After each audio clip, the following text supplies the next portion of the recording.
So in your research, you focus on literacy as social justice, particularly in underserved communities.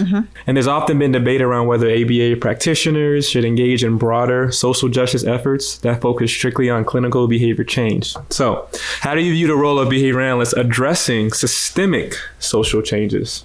I mean, the beginning of behavior analysis, applied behavior analysis, was that we change socially significant behaviors to a meaningful degree. And if you look at the history of behavior analysis, it's always been engaging in some type of process that affects a system.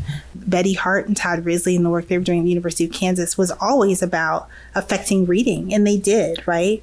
And so we've always not been afraid to jump into that. I think the idea that you can take on a system is huge for anybody. And so I think just kind of identifying the parts of a system that they can impact makes a huge difference. As I talked about in my presentation, the work of Rob Horner at University of Oregon and Betty Hart and Todd Risley at University of Kansas and Doug Gray at Columbia and Bill Heward at Ohio State, you've seen impact that has impacted in really large ways in education.